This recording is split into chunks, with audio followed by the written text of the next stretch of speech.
Nancy റാണി എന്ന സിനിമയുമായി ബന്ധപ്പെട്ട് ചിത്രത്തിന്റെ സംവിധായകൻ മനു ജെയിംസിന്റെ ഭാര്യ നൈന ഉന്നയിച്ച ആരോപണങ്ങളിൽ പ്രതികരിച്ച് നടി അഹാന കൃഷ്ണ. ചിത്രത്തിലെ നായികയായ അഹാന പ്രൊമോഷൻ പരിപാടികളിൽ സഹകരിക്കുന്നില്ലെന്നായിരുന്നു നൈന ആരോപിച്ചത്. ഇൻസ്റ്റഗ്രാമിൽ കുറിപ്പ് പങ്കുവച്ചാണ് നടിയുടെ പ്രതികരണം. താനും മനു ജെയിംസും ഭാര്യ നൈനയും തമ്മിൽ നിലനിൽക്കുന്നത് ചെറിയ പ്രശ്നങ്ങളല്ലെന്നാണ് അഹാന കുറിപ്പിൽ പറയുന്നത്. സിനിമയുടെ ചിത്രീകരണ സമയത്ത് മനു തീർത്തും അൺപ്രൊഫഷണലായി പെരുമാറി.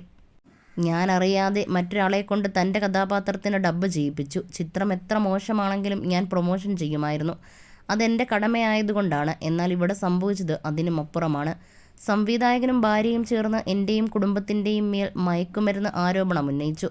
അതവരുടെ തെറ്റുകൾ മറയ്ക്കാനായിരുന്നു. സംവിധായകൻ സെറ്റിൽ മദ്യപിച്ച് വരികയും ചില സഹസംവിധായകർക്കൊപ്പം സെറ്റിലിരുന്ന് മദ്യപിക്കുകയും ചെയ്യുന്നത് പതിവായിരുന്നു. ആർട്ടിസ്റ്റുകൾ കാത്തിരിക്കേണ്ടി വരുമ്പോൾ മനുവിനോട് ഷൂട്ട് തുടങ്ങാൻ ഞാൻ ആവശ്യപ്പെട്ടിട്ടുണ്ട്. ക്ലൈമാക്സ് രംഗങ്ങൾ ഉൾപ്പെടെ എൻ്റെ ഭാഗങ്ങൾ മറ്റൊരു ആർട്ടിസ്റ്റിനെ വെച്ച് ചിത്രീകരിച്ചു. ഞാൻ മയക്കുമരുന്നിന് അടിമയാണെന്നും സെറ്റിൽ പ്രശ്നങ്ങൾ ഉണ്ടാക്കിയെന്നും പ്രചരിപ്പിച്ചു. ഒരിക്കൽ നൈന എൻ്റെ അമ്മയെ വിളിച്ച് ഞാൻ ഒട്ടും പ്രൊഫഷണലല്ല എന്ന് പറഞ്ഞു. ഇതിനു മറുപടി കൊടുത്ത അമ്മയോട് എൻ്റെ ഭർത്താവ് മദ്യം മാത്രമേ ഉപയോഗിക്കുന്നുള്ളൂ, നിങ്ങളുടെ മകൾ മയക്കുമരുന്നിന് അടിമയാണെന്നാണ് പറഞ്ഞത്. സിനിമയുടെ പ്രൊമോഷൻ പരിപാടികളിൽ സഹകരിക്കാമെന്ന കരാറിൽ ഞാൻ ഒപ്പിട്ടിട്ടില്ല. ഈ പ്രശ്നങ്ങൾ ഉണ്ടായിരുന്നില്ലെങ്കിൽ സഹകരിക്കുമായിരുന്നു.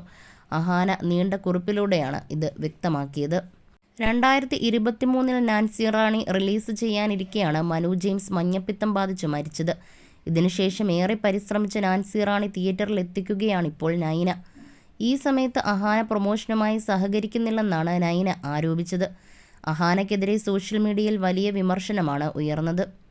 പ്രൊമോഷൻ്റെ കാര്യം പറഞ്ഞ് 1 വർഷം മുൻപ് വിളിച്ചപ്പോൾ സഹകരിക്കാൻ ബുദ്ധിമുട്ടാണെന്നാണ് അഹാന പറഞ്ഞതെന്നും നൈന പറയുന്നു. മനു ഉണ്ടായിരുന്നപ്പോൾ അഹാനയുടെ അമ്മയുമായി സംസാരിച്ചതിനെക്കുറിച്ചും നൈന സംസാരിച്ചു. ഏതോ ഒരു ഷെഡ്യൂളിൽ ഷൂട്ട് തീരുമാനിച്ചപ്പോൾ അവർ എവിടെയോ യാത്ര പ്ലാൻ ചെയ്തിരുന്നു. പരമാവധി ഒന്ന് വരാൻ നോക്കാമോ എന്ന് ചോദിച്ചതാണ്. അമ്മയോട് സംസാരിച്ചപ്പോൾ അഹാനയോട് പറയാമെന്ന് പറഞ്ഞിരുന്നു. അങ്ങനെ 1-2 തവണ സംസാരിച്ചിട്ടുണ്ട്. അത് മനു ഉള്ളപ്പോഴാണ്. മനു മരിച്ച ശേഷം ഒരിക്കൽ അഹാനയെ നേരിട്ട് കണ്ടിരുന്നു. ഒരാവശ്യത്തിന് തിരുവനന്തപുരത്ത് വന്നപ്പോൾ കണ്ടതാണ്. അന്ന് സംസാരിച്ചിരുന്നു. അന്ന് സ്നേഹത്തോടെയാണ് സംസാരിച്ചത്. മനു മരിച്ചതിനെക്കുറിച്ച് പറഞ്ഞു. മനുവിന് വേണ്ടി സിനിമ ഇറക്കുകയാണ്, എല്ലാത്തിനും സഹകരിക്കണം.